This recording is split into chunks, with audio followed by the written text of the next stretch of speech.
各位朋友，我係 Billy 啊，咁啊短短2個月咧，我嘅頻道已經有接近超過2000個訂閱者啦，多謝咁多位觀眾啊，亦都多謝13樓細佬模型阿偉啦，同埋佢嘅朋友路人甲咧借出呢啲咁多經典嘅模型嘅。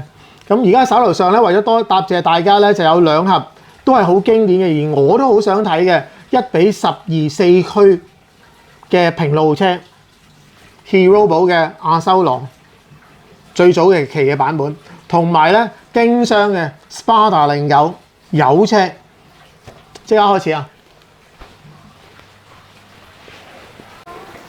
嗱，幾時我第一次見到呢個阿修羅咧？應該咧就係喺天后嗰陣時嘅德昌模型咧，係搬咗去天后嘅。咁我老闆娘咧就擠咗好多直升機啊，或者遙控飛機喺間鋪頭度，但係有遙控車嘅話咧並唔多嘅。咁而 Hero 寶咧當時咧係出咗幾部遙控車，咁其中呢一部咧，我記得佢浪高咗，我就一路得個睇字啦，當然就唔夠膽問幾多錢啦，亦都唔知道幾多錢，一定知道係貴㗎啦。年份咧就係85至到86年度啦。網上嘅資料咧有本雜誌係講呢架車嘅，咁但係咧就係外國人寫，咁佢咧仲要話咧當時日本嘅參加比賽嘅遙控車選手咧，一個二個咧都係唔係好掂啦，再加埋啲車都唔係好掂。咁但係佢又介紹呢一架4驅，咁睇下會唔會即係佢個內容咧就係講呢個4驅會唔會有啲改變咧，令到但嗰陣時梗係佢就仲未遇上呢個港版正美啊。咁你可以睇下呢篇文章咁，但係佢裡面有啲嘢資料咧就講得好清楚咁。咁例如咧，我最有興趣咧就原來有10粒啤令，仲有1粒咧係單向啤令嘅。咁一陣間我哋打開盒就應該見到啦嚇。如果觀眾係記得幾多錢嘅，喺香港買到幾多錢嘅，咁請你告訴我哋啊。嗱，較早時候咧有一個拍賣咧，就將呢架車賣到2000幾蚊港幣嘅啫嚇。咁但係好早就結束咗啦。咁嗰陣時可能經濟麻麻地，而家咧如果你見到有呢個價錢咧，記得話俾我聽，我都會買啊。嗱，路人甲呢盒收藏咧，似乎咧就褪咗色啦，即係退咗色啦嚇，就冇咁七彩。咁但係你望下個盒咧，都好完美無缺啦嚇。咁我最有興趣咧，當時咧我就見到呢幅圖嘅，我喺下面望咧買嘅狐狸嘅時候咧，都有留意到佢有好特別嘅用皮帶嘅。咁咧 Hero 寶咧。可以話咧係即係數一數二早咧係用皮帶嚟推動遙控車嘅，咁佢大部分嘅產品都係直升機多嘅，咁但係咧喺80幾年嘅時候咧，曾經出過幾部遙控車係用皮帶推動嘅，包括呢個阿修羅啦，同埋咧我曾經買過嘅 Alien 啦。亦都遲啲再出嘅 Invader 啦，咁就係 Invader 差唔多咧，已經係Hero 寶出遙控車嘅絕響啦嚇。好，睇完個盒咧，係時候開盒啦。咁呢個係 NIB 嚟嘅，即係冇砌過嘅。咁咧上次咧就有人提過我話唔係即係 ready to run 啦，咁呢啲就當然唔係 ready to run 啦。我要話咧係一半製成啊。咁你係要自己噴殼啊，仲要自己搞埋啲遙控元件嘅。咁但係咧就唔使由零開始砌啦。嗱，我初以為呢架車係好簡單嘅，點知原來一啲都唔係啊。咁就一樣嘢咧，我相信大家咧，如果你唔係有呢架車手頭咧，你都唔知嘅。原來佢有個單向咧，嗰個單向喺4個轆嘅一個位置匿埋咗嘅。嗱，而家我試下喐個車頭轆。咁你見到呢度皮帶喐啦嚇，咁但係咧車尾係可以，我個車頭轆係向後咧，車尾係可以停頓嘅。咁即係話咧係有多啲嘅後驅嘅佢係啊，但係我向個車頭轆如果向前行嘅話咧，個車尾係必定係向前行嘅啊。咁原來個 one way 咧嗰個單向咧喺呢嚿紅色呢嚿嘢裡面嘅。咁我見到咧呢個瓦叉咧，即係紅色呢個車頭呢個咧係一個瓦叉嚟嘅。咁唔係喺車頭加單向啦。嗰隻狗骨咧係膠嘅，紅色膠嘅。咁如果有人玩過呢架車，會唔會話呢條頭狗骨咧比較脆弱咧嚇？我哋由車頭講到車尾啦。嗱，車頭你見到咧有彈弓嘅，即係有避震嘅。咁呢啲如果係後驅嘅十二仔咧，咁呢個係好常見嘅。咁四驅嘅十二仔咧，有其他牌子咧用鏈條推動嘅，我相信啲人都知㗎啦。咁但係呢架咧，可能係唯一一架用皮帶推動嘅四驅十二仔嚟。咁你睇下佢都有啲字眼咧係非常靚仔嘅。嗱，頭先嗰篇英文嘅文章咧就話Hero 寶喺出即係呢啲四驅嘅遙控車嘅時候咧，就用料麻麻。但係我見到唔係喎，而家我手頭上呢架用料好好喎。呢條軸咧，前後嘅軸咧似乎好靚嘅。咁啊打橫嚟到呢度啦，跟住駁入去呢個瓦叉裡面，呢橛應該係另一橛嚟嘅。但我望到啲膠料啊，一啲都唔錯嘅喎。咁呢個角度應該望到一條 M2 嘅皮帶。嗱，我哋而家啲四驅車咧1:10嘅咧，通常用 M3 嘅皮帶嚟，即係3mm 一格。咁呢個咧應該咧係2mm 一格嘅皮帶啊。咁啊，曾經 Tommy 嘅車咧都好似有四驅爛路啦嚇嘅，都係用呢啲幼皮帶嘅。咁但係如果十二仔用幼皮帶，係呢個好合理嘅做法嘅選擇。嗱，至於個尾嘅推動咧，佢都係靠一條皮帶咁，所以咧嗰個摩打齒咧就係一條皮帶碌嚟嘅。咁一陣間咧，我哋可能見到佢喺一包裝裡面啦嚇。咁你就要，所以個摩打嘅方向咧就向翻呢一邊嘅。大部分嘅如果用齒輪嘅十二仔咧，個摩打就係呢邊擠摩打齒嘅。咁但係佢咧就係呢一邊擠個皮帶齒嘅。嗱，呢個四驅嘅十二仔個問題係咩咧？就係由於你要拖到埋個頭轆，而大部分嘅十二仔咧都係比較軟嘅chassis 嘅，咁所以咧你一拖動個頭轆咧就有機會咧個車架有扭動啊，咁所以咧依架車咧就有二扭板，令到成個車頭嘅呢個 chassis 咧係好硬直嘅，咁所以咧如果拖動嘅時候咧就唔會令到個車亂咁搖晃啦或者扭動。咁你而家見到佢嗰兩塊chassis 嘅板咧，都係一啲 fiberglass， 跟住咧面頭用黑色處理嘅，咁啊望落去咧係幾靚嘅。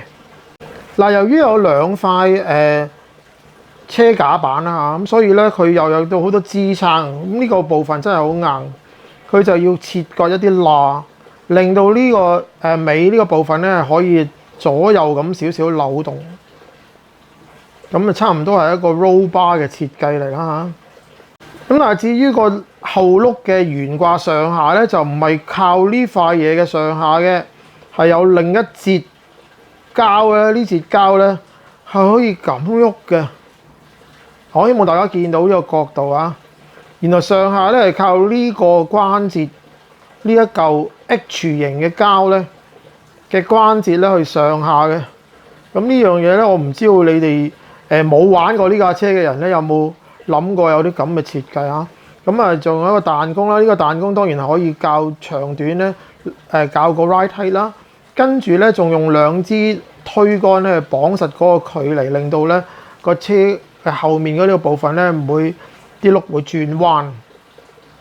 而家大家望到啦嚇，扭動嘅時候咧會咁喐，上下嘅時候咧就會喐到中間嗰條彈弓。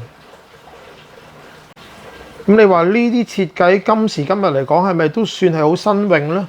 呢架車咧已經咧係40年咁滯啦嚇。嗱，叫做睇咗架車啦，原來咧呢架車嚟埋咧，仲有人買咗一啲嘢嘅。咁我相信係另外買嘅，買多咗個前嘅瓦叉啦，同埋買多咗個尾嘅波箱、摩打座嗰啲嘢。咁睇下有冇 yen 價先。係有 yen 價嘅，1100 yen 啊，尾呢個摩打座。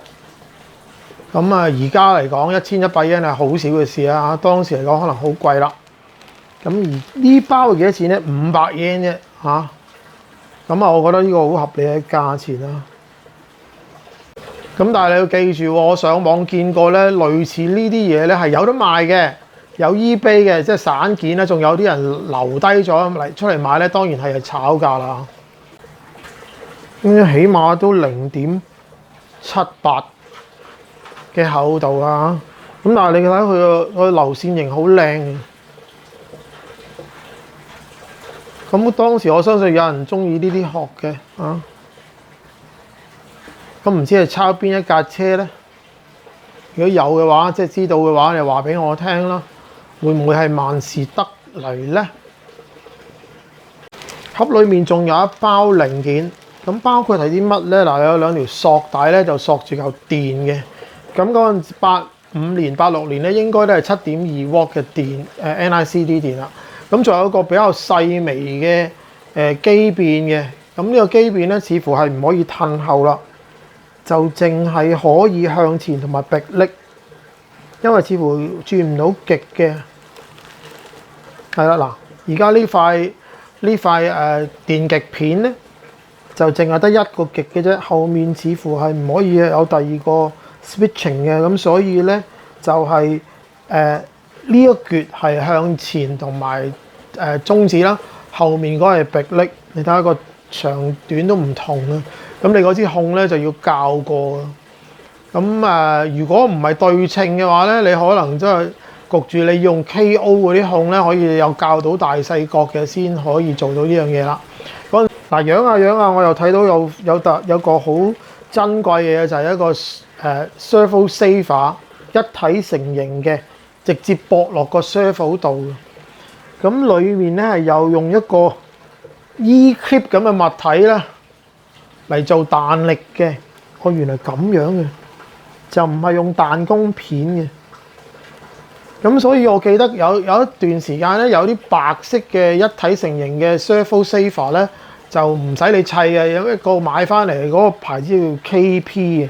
咁就係篤2支嘢落去拆咗呢個 E-clip。原來咁樣嘅，但係今次打開咗我就明白點解要用2支嘢咧去拆開一個servo saver。咁有2個唔同嘅 size， 一個長啲，一個短啲，可供選擇啊。似乎應該用呢個嘅，咁所以佢個 E-clip 咧係擠咗喺呢個裡面咯。咁咧樣下亦都見到有另一樣嘢，大家都想見嘅，就係個摩打齒啦。佢唔係一個齒嚟嘅，佢係一個 pulley 嚟嘅，因為佢要帶動啲皮帶。咁呢度應該有2個唔同嘅 size， 呢個細啲，呢個大啲。咁呢度有寫幾大嘅啊，14、15、16，原來有3個大細。但係我見到有4個喎，13至16，呢度有13、14、15、16啊，4個唔同嘅大細。咁咧佢係一個皮帶嚟嘅，咁所以有另一邊嘅啊。咁我見到呢紮有一紮平頭螺絲，睇嚟咧唔係鐵嘅，似乎係鋁嘅。咁唔通嗰陣時 Hero 寶咧希望同其他車輛鬥整到架車好輕。咁頭先黃小姐講啦，嗰個機變個插咧已經係7.2 W 嘅插啦，大家認得嘅應該。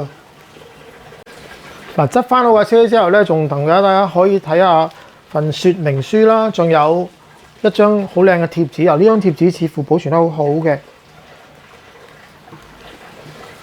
嗰啲顏色咧係由深至淺，呢個咧就所以個殼咧都要噴深藍至到淺藍，跟住變白，咁啊會襯色啦嚇。咁呢本說明書咧都幾精美嘅，係雙色印刷。裡面有啲乜咧？OK， 係一啲注意事項。跟住咧，咦？佢真係由頭組立嘅喎，即係話佢都，如果你唔識砌嘅話，可以由零開始砌，即係拆翻佢砌翻你都得。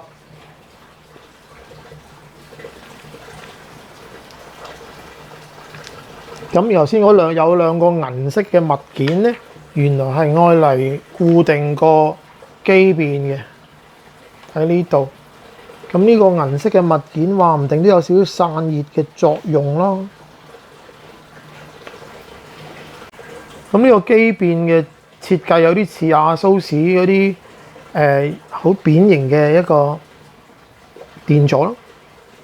嗱，佢個 servo 咧就係綁住喺二樓板嘅下面嘅嚇，就唔係擠喺個主板嗰度。個接收都喺二樓板嘅下面。咁固定個殼嘅嗰兩支殼柱咧喺二樓板嘅最後端啊，咁啊同好多車嘅設計都好相近。咁以前有好多 servo 咧都係喺上面嗰度固定㗎，例如咧田工嘅84年嘅嗰架956都係咁樣啊，12仔，但係佢嗰個咧就係後驅啦，呢個就係四驅。咁咧你望到咧個車其實都緊密嘅一個組合嚟嘅，接收下面咧都有個開關掣，喺度有4個齒比嘅選擇啊，分別咧原來13次咧就係4.15比1。16次咧就係3.38比1，咁若果係咁咧就同而家嘅12仔真係好接近啊！咁固定轆咧佢都用好大嘅6角嘅 nut 嘅 wheel nut 嘅，咁加埋個殼之後咧，佢都有教你調校皮帶嘅鬆緊啦。咁呢度原來佢講咧車胎嘅大細咧，頭尾車胎大細差咧係會令到架車轉多啲彎定轉少啲彎嘅。咁如果頭個尾轆係大啲咧，會搞成咁嘅，會 oversteer 嘅。咁我相信玩過四驅12仔嘅人咧，都有留意呢個問題啊。究竟胎嘅大細咧，因為海綿胎係會一路行一路蝕㗎，你又唔會話即刻抌咗佢啊。咁所以咧應該有一紮人咧係俾到啲意見嘅。咁呢度咧就教你啊，原來車頭嘅彈弓嘅長度都有影響啦，耐咗又唔同咗啦，咁叫你度啦。車尾嘅彈弓都係啦嚇。咁但係車尾嘅彈弓你又可以調校，車頭唔知點樣調校啦，可能要買個新。嗱，最尾有啲散件嘅價錢，我約莫睇下加埋佢2萬日元到咧，走唔甩啦嚇。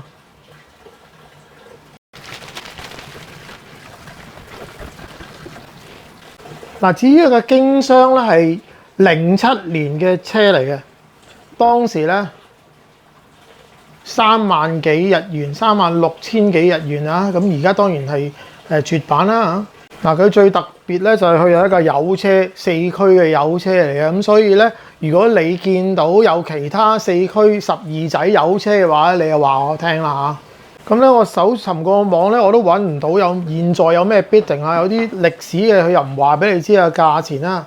咁但係呢度我睇到咧，咦有少少出入嘅，就係嗰個賣出價咧，當時標價咧係33000日元嘅。咁但係依家咧要留意咧，老闆阿偉咧就話俾我知，唔係 NIB 嚟㗎，已經砌咗啦，但係應該就好靚仔。咁當然要望下後面呢個盒面啊！咁原來有個引擎贈送嘅，應該係一陣間又會見到呢個引擎啦，加埋支批。咁你要買翻其他牌子啱，應該都唔得噶啦，一定係要跟佢啊，因為嗰啲 size 咁鬼裡面咁擠迫，咁嗰支批咧啱啱好收埋喺嗰個車殼嘅下面咧，唔係容易嘅。咁你睇下佢裡面都應該好逼夾嘅，而仲有4粒電嘅，因為油車一定要有電芯。咁當然你可以用叉電啦嚇。咁個 servo 咁擠油缸，另一個 servo 我嚟推油門，跟住個接收。咁個架構咧係有啲似以前玩1:10嘅嗰個 MK2 嘅。咁我唔知你有冇玩過 MK2 啦，我有玩過經箱嗰個 MK2 嘅，但係呢架唔係1:10，呢架係1:12嚟嘅，所以應該因間咧都係啲嘢好精細。好，我哋唔好等啦，打開裡面先。咁樣打開好似啱啲。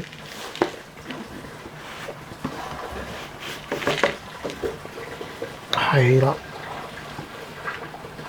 咁咧呢度係切開咗嘅。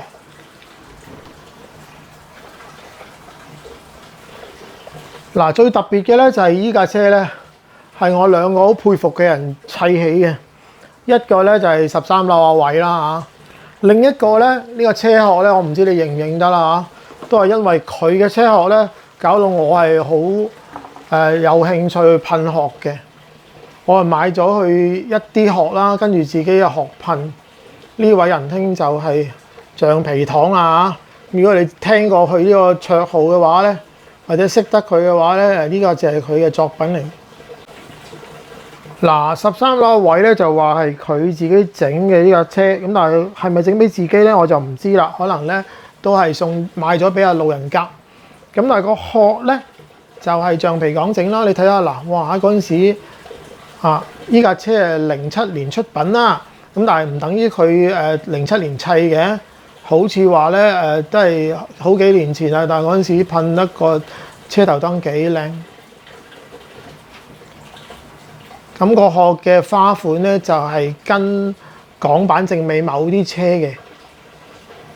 嗱，呢架車就整咗啦，不過咧都有好神秘感啊！打開個殼，哇！你睇啲支批。咁咧嗰個油缸係特別細嘅，我嗰陣時玩11:10嘅油車，嗰陣時嗰個油缸咧比呢個大，我諗1/3度啦嚇。你睇下呢個係好細個。嗱，呢個唔知係咪原裝 Serial 嗰個引擎啦？雖然個型號就一樣，但係嘅顏色有啲唔同。個盒嗰度咧就綠色嘅，而家呢個 heatsink 咧就藍色嘅。唔知係咪跟嚟都有唔同嘅顏色，定係咧呢個車主咧就想換咗佢啊？咁啊配埋啲殼柱咧都係藍色啊，咁啊其實幾靚仔嘅嚇。咁咧唔單止殼柱啦，我見到啦呢個座都係藍色啊！呢啲唔知係咪 option 嚟嘅咧？嗱，呢啲柱啦，仲有個車頭呢個擔啦嚇，呢啲殼柱啦全部藍色嘅。咁我頭先睇個盒咧，個盒就係膠嚟嘅喎，呢啲部分呢個都係膠嘅喎。咁呢個綠色嘅喎，咁所以咧依架應該係一個 option 版嚟嘅嚇。可能咧佢買咗呢個盒呢架車之後咧，再加啲嘢，亦都可能係呢個係一個特別版嚟啊！呢個唔肯定啊！你睇嗱，呢嚿愛嚟上住呢個架嘅都係藍色嘅。嗱，車仔細細咧有兩前速嘅。咁而家摸落去咧，哇！好似全新嘅一樣嘅。雖然呢架車咧07年出品嘅啦10幾20年咁滯。18年，咁但係咧，似乎好似琴日砌好咁。咁我相信呢啲 servo 話到俾你知咧，呢架車有冇係幾時先砌嘅？佢唔係一買翻嚟就砌啦，佢係買咗翻嚟冇幾耐，咁啊，即係可能收藏嗰個人咧就話打算砌咗佢，咁咧就呢兩位仁兄啊砌啦嚇。咁啊，而家呢個 servo 話俾你知個年齡約莫咧係。我問佢有冇10年啊？砌咗都接近㗎啦嚇。另一樣我覺得神奇嘅咧，呢架車仔細細咧，一樣係有避震嘅車頭，有少少彈弓。我唔知個彈弓收埋咗喺邊，可能喺下面，亦都可能喺呢度啊。呢大家我見唔到呢度有，但係車頭原來係有避震嘅。好，車尾有冇咧？車尾都有避震㗎。雖然係少啲，但係似乎咧係運作正常。原來咧喺條軸嗰度做咗少少避震。我希望喺大家喺呢個角度見到咧，佢個啤領左上面有個彈弓仔嘅。咁於是乎咧就有避震嘅作用啦。阿偉同我傾開呢架車嘅時候，佢都唔記得係咪肯定係佢砌嘅。後來佢發現咧。啲電線係咁擠咧，佢就記得自己砌嘅。咁另外咧，我都見到佢話原來都好重本喎，係泰羅斯嚟嘅喎呢扎。咁睇嚟係經商嘅泰羅斯嚟嘅喎，原裝喎。咁仲有咧就係頂頭原來係碳板嘅喎，唔知係咪跟車嚟已經係碳板啦嚇。呢度都有塊碳板。我玩過有車嘅，所以我都第一樣嘢咧就睇下檢查個引擎咧係咪夠絕。呢個可能因為1:12嘅引擎咧就都 OK 嘅，係有絕力嘅，即係話咧佢個絲筒咧都冇蝕，完全冇應該冇行過啊。嗱，之前嗰個電動亞修羅咧就個單向喺個車尾啊，而呢個咧車應該喺車頭。嗱，我向前喐，條皮帶唔喐嘅，呢個係單向嚟。調轉咧，條皮帶就喐啦。咁即係話咧，應該左右各有一粒單向。嗱，擠低呢架車喺個盒度咧，有兩樣嘢係唔會砌嘅，嚿電係唔會砌啦，同埋個接收係唔會砌。咁所以咧，你而家另外買一個接收啦，就買嗰個接收電咧，咁就可以行得噶啦。嗱，呢個角度可以望到嗰個避震嘅運作啊，但係視乎嗰個距離咧，即係嗰個避震喐動嘅距離咧，都係得最多2mm 到，好少。嗱，車頭嘅避震都係好少，咁所以其實係好硬嘅避震，話唔定咧有車個力量咁大咧，咁樣先正確嘅。我爭幾乎唔記得講咧，原來個頭咧係有慢向嘅。OK， 嗰條狗骨係唔係狗骨嚟嘅，慢向嚟。而個車尾咧係有豬叉嘅，呢個嘢裏面咧有豬仔嘅。我而家拎到俾大家睇。嗱，呢個盒除咗個車之外，仲有啲乜咧？當然係可能另買嘅啦。啊，有啦，呢扎嘢咧，答案就係呢扎啊，呢扎嘢係唔使用嚟砌嘅物料啦，即係話嗰啲 option 嘢咧代替咗嘅嘢。咁原本咧，哇！支批原來係膠批嚟嘅。咁咧上面嗰塊二樓板原來係膠嘅本來。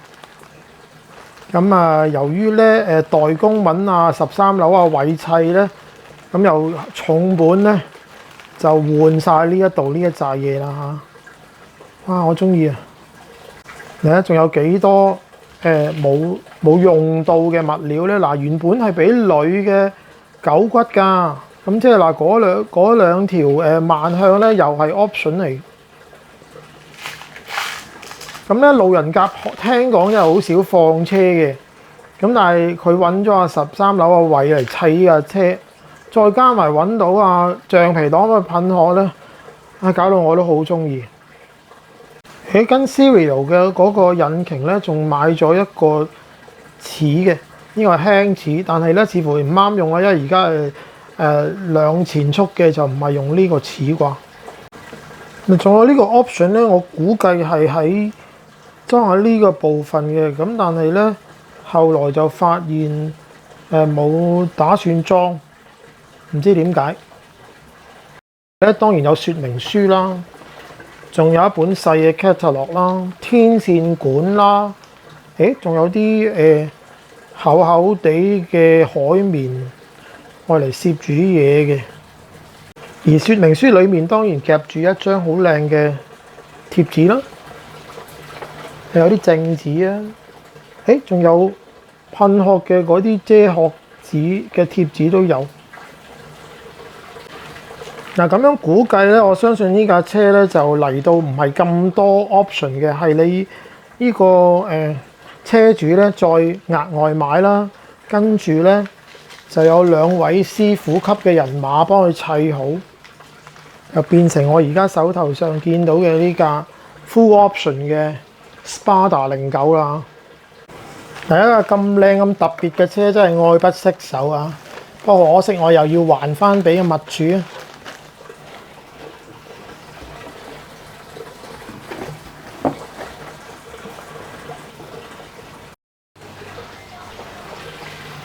嗱，其實私底下咧，我同阿偉都有講過關於呢個路人甲，佢係好願意分享佢嘅收藏同大家一齊睇嘅。咁呢度多謝你哋先啦嚇，亦都咧希望大家繼續支持呢個頻道啦 ，like、share 同埋免費訂閱啦。可以跟住個 playlist 咧睇翻之前錯過嘅任何經典嘅絕版模型啊！